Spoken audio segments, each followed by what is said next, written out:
एक दफ़ा चंद डॉक्टर्स मिल के एक कैदी के पास गए, जिस कैदी को थोड़े ही लम्हे बाद उसको सज़ाए मौत मिलने वाली थी, यानी उसको फांसी की सज़ा होने वाली थी। डॉक्टर्स ने उसके पास गए और उससे रिक्वेस्ट की कि हम एक रिसर्च करना चाहते हैं, अगर तुम्हारी इजाज़त हो। और उन्होंने उसके सामने दो ऑप्शंस रखे कि एक तो ऑप्शन ये है कि तुम्हें हैंग किया जाए, तुम्हें फांसी पर लटकाया जाए और तुम्हारी गर्दन की जो हड्डी है वो टूट जाएगी और तुम्हें 1 मिनट बाद मौत वाक़ई हो जाएगी तुम्हारी। और दूसरा ऑप्शन उन्होंने ये दिया कि तुम्हें एक कोबरा से डसवाया जाएगा, एक सांप, जहरीले सांप से डसवाया जाएगा, लेकिन उसकी जो तुम्हें तकलीफ़ है वो तकरीबन 1 सेकंड होगी और तुम्हारी मौत वाक़ई हो जाएगी। तो तुम कौन सा ऑप्शन चूज़ करना चाहोगे? तो उसने कहा मरना तो है ही है, एक तरफ 1 मिनट मुझे तकलीफ़ बर्दाश्त करनी पड़ेगी और दूसरी तरफ मुझे 1 सेकंड जो है वो मरने में लगेगा।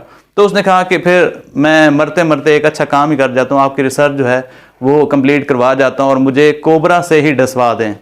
एक जगह पर उसको चेयर पे बिठा दिया गया और उसके सामने एक कोबरा जो जहरीला सांप है वो एक आदमी लेके आने लगा। जब चंद फुट का फासला रह गया तो उसके चेहरे पर उन्होंने काला कपड़ा जो है वो उससे ढांप दिया और वो आदमी जो है उसके करीब आते आते ना थोड़ी फासले पर वो रुक गया और वो साइड पे हो गया और दूसरा जो सेकंड आदमी था उसको आगे लेके आया गया और उसके हाथ में एक नीडल थी, एक सुई थी।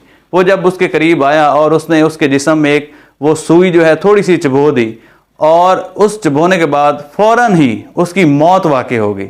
और बाद में जब पता चला कि वो कोबरा ने उसको नहीं डसा था, बल्कि उस सुई के चुभोने से उसके माइंड ने ये फील किया कि जैसे मुझे किसी कोबरा ने काट लिया है और मेरे अंदर जहर जो है असरात कर गई और उसकी फ़ौरन ही मौत वाक़ई हो गई। यानी इस स्टोरी से भी हमें यह पता चलता है कि हमारा दिमाग जो है वो जैसे सोचता है उसके हम पर बहुत ज़्यादा गहरे असरात होते हैं। इसी तरह एक दफ़ा एक जो कमांडर था उसको एक फ़ौजी दौड़ता हुआ आया और उसने कहा कि बाकी सारे घोड़े जो हैं मैं उनको बांध दिया अस्तबल में, लेकिन एक घोड़े की ना रस्सी कम है, वो मुझे नहीं मिल रही। तो उसने कहा कि कोई मसला नहीं है, मैं तुम्हें ट्रिक बताता हूँ, वो तुम यूज़ करो तो घोड़ा नहीं जाएगा। उसने कहा कि तुम जाओ घोड़े के पास और उसको ऐसे ही प्रिडिक्ट करवाओ कि जैसे मैं उसको बांध रहा हूँ, उसको गले में ऐसे ऐसे रस्सी घुमाओ, मतलब उसको एक्टिंग करो और उसके पाँव को भी ऐसे ऐसे रस्सी घुमाओ और उसको साथ एक कहीं पे ना उसको बांध दो और उसको शो ऐसे करवाओ कि जैसे उसको बांध दिया गया।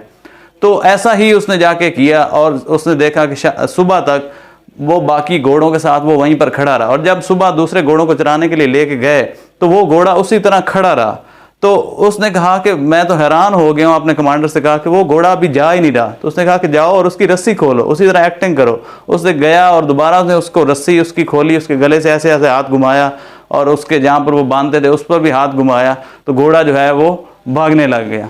तो यानी ये हमारा और इवन जानवरों का भी जो सबकॉन्शियस माइंड है वो बड़ा एक्टिव होता है और उसका बड़े हम पर असरात होते हैं। एक और भी स्टोरी मैं आपको सुनाता जाऊँ कि एक दफ़ा एक सिंध जामशोरो यूनिवर्सिटी के कुछ स्टूडेंट्स ने आपस में शर्त लगाई। उन्होंने ये शर्त लगाई, वो डॉक्टर थे, अभी प्रैक्टिस कर रहे थे, कौन ऐसा डॉक्टर है जो ये डेयर जो है वो सरंजाम देगा कि एक जो मुर्दे पड़े हैं वहाँ पर सर्द खाने में, वो वहाँ पर जाएगा और किसी मुर्दे के मुंह में लड्डू डालेगा। तो एक ने कहा कि ठीक है मैं डालूंगा, लेकिन मुझे मिलेगा क्या? उन्होंने कहा कि तुम्हें 500 रुपये इनाम मिलेगा। वो तो राज़ी हो गया।